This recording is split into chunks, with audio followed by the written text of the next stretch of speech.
Hi, I'm Janelle Oropeza. I'm gonna be explaining how an Egyptian cigarette and Sonny blues are connected with drugs and how drugs really do affect different people and how their experiences change over time. So Sonny Blues was written by James Baldwin and it's about two brothers. Sonny Blues um is two.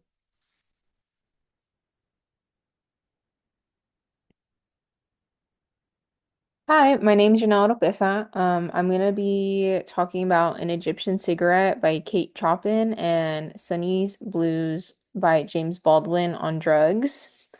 Um, so Sonny Blues by James Baldwin is about two brothers.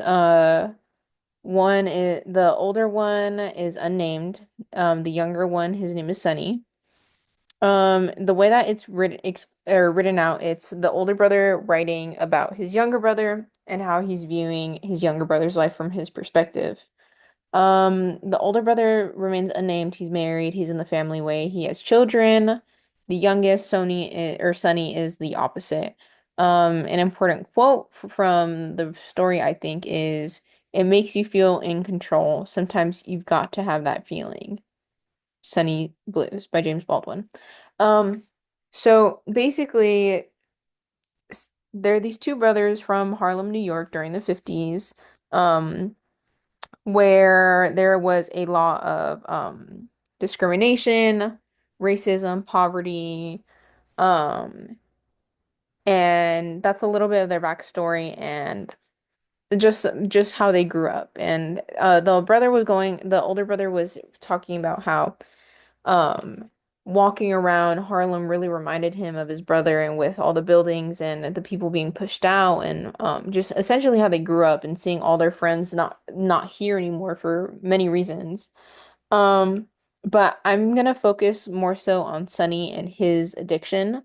So Sonny's older brother actually says that Sonny ha is an addict to or he does heroin. Um and through the story their parents, his mom specifically, really encourages the older brother to take care of the younger one because she knows that he might do something, that he should support him, but you can't stop him from doing something that he wants to. And I think that's a really important part of the story. Um, so basically, Sonny is addicted to heroin and he uses heroin because he wants to escape his reality. It's a way to get out and to not deal with what he has to deal with, either emotionally, physically, psychologically. It's just a way to get out. It's a ticket to be numb, essentially. Um, and that later on, he doesn't really know what he wants to do with his life, but he knows that he wants to be a musician. And through this gray point of the story, he says that he doesn't know what he wants to do. He wants to go away, he wants to join the service, but he doesn't know. And that's what we know so far. But during the story, his brother, the oldest brother, is walking through Harlem. He finds one of Sonny's friends who's a heroin addict as well and they talk about how Sonny went to jail for heroin possession. And when Sonny comes out, his brother is there to support him, but he gets on heroin again and he wants to be this musician. Later on, his brother's skeptical of this whole idea of him being a musician and really wants him to just focus on getting his life together instead of just following some dream that may not even benefit him. That's the way I interpreted it. Because honestly, if this was my brother or my sister, I would have said the same thing because th that's just so ridiculous. Um, and so, um, yeah, so his brother just really wants to support him, but not discipline him in the sense of that you can't do this, you can't do that. Do whatever you want, but just be smart about it. But his brother really wants to help him, and he doesn't understand why Sonny is doing heroin. He's just not understanding why he's not getting his life together. And there is no actual support from anybody else because their parents have passed away. And he understands why. everything is kind of going downhill because him himself, his daughter passed away while Sonny was in jail. And that's why they kind of got closer, but they're still disconnected in the sense of that they don't have an actual relationship. And he's really just there to make sure that Sonny doesn't kill himself eventually. Um, with the second story, Egyptian Cigarette by Kate Chopkin or Chopin. Um, an unidentified woman was given a box of Egyptian cigarettes by a well-known individual. She smoked a single cigarette, then started having hallucinations, basically. Another quote that I found important from there was that there was no escape. I was pinned down and broken. I lay there like a stone, and the great aching went on and on. Egyptian Cigarette by Kate Chopin. Um, so with this, um, this woman, she is given this pack of cigarettes by a man. They're from Cairo. They're nice. It's very luxurious. But there's seven in the box. She was told to smoke one. She went to the smoke room. She smoked one. And then she whatever finished it. She started having this hallucination, and it was her in the desert, just completely alone. The sun was beaming on her face. It was hurting her. The sand was in her eyes. Um, and she was feeling all these emotions of vulnerability. She had no one to help her. She was all alone. She felt abandoned because she was lonely. She was freaking out the entire time. Um, and and she was just completely isolated, and it really was just stripped of everything, and d didn't have any help compared to what Sunny may have had, or what Sunny had in the story. Um, and I feel like this gives very two different perspectives on drugs and how they're used. Because personally, no, I know plenty of addicts. I grew up with them. I used to go to school with them. There's two different addicts, I feel, and there's many more, but from the ones I know, it's either they love it and they stick with it because they feel like they're more in control with it, but not in control in the sense that they need to use it to feel control. And then we have the other who completely freaks out and stops using it completely, or uses it for a little bit, freaks out, and then just ends up relapsing over time. But I think these two are similar because they focus on drugs, and there's again there's two different ways that they experience these drugs and they're high. One feels more of an escape with his own suffering, and with the woman, she hates it, she's horrified, she's exposed, and both are so different, but both struggle with the usage of drugs. Though the usage of drugs caused or taken pain away, many or making pain one of the main contributors. And I say this because Sonny, he has his own traumas, he has his own personal issues, with his brother, with himself, with his community, with his friends. And for the woman, she only really finds pain in the fact that she had this hallucination, she was struggling with this point, and she didn't know what to do, and she didn't feel good, and she hated it. Meanwhile, Sonny felt more relieved taking it. But they're also very different.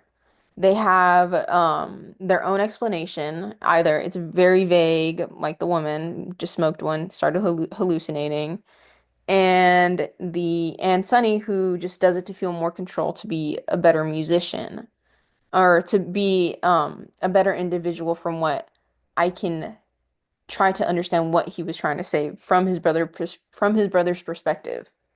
Um, but yeah, Sonny has a backstory, and we understand why he could have used it, but the woman doesn't, and it's very vague and it's very hard to understand to why, but we just know that she did it, she hated it, and she didn't want to do it again. She tore up the cigarettes, and that was kind of it. But with Sonny, he kept on trying to prove himself that he needed this, or he wanted to do this to be a better musician, a jazz musician, or yeah, or no, a musician. And and the culture of being a musician at the time in Harlem was very big, and especially with blues and jazz, um, it had a connection with the community. And I feel like with Sonny, he didn't really have a connection with the community because he had been to jail. He was an addict. He lost both his parents. He doesn't have any family from his parents anymore. His brother is disconnected from him. His brother's daughter just passed away. And it was just really difficult for him to adapt after getting out of prison and not really having anyone and still struggling with this with taking heroin essentially. Um, but then some odd things I found in the story was that they both witnessed internal pain. Um, because Sonny had that pain from inside and why he needed to use it, and with the woman she found it while she was hallucinating. But then also with Sonny's older brother, he found that witnessing how his brother was really being eaten away by heroin, but also how he was a great musician towards the end, and he sees why he did this. But they all encountered pain in their own different perspective. But those around them really struggle to connect why they're suffering so much, and they're forced to really just be witness to everything.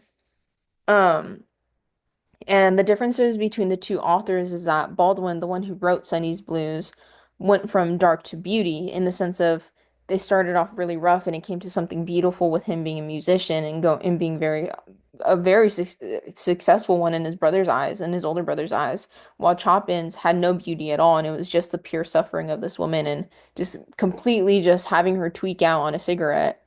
Um, and also the point of the drugs and the high in these both stories were really interesting because they both gave him an escape or a way to get out of something or into something, and it was mostly to pain. Sonny had this pain with himself and his own emotions and his own, many would say he's fighting demons, ha ha ha, but like it's serious. Like he had to escape something or he wanted to numb something.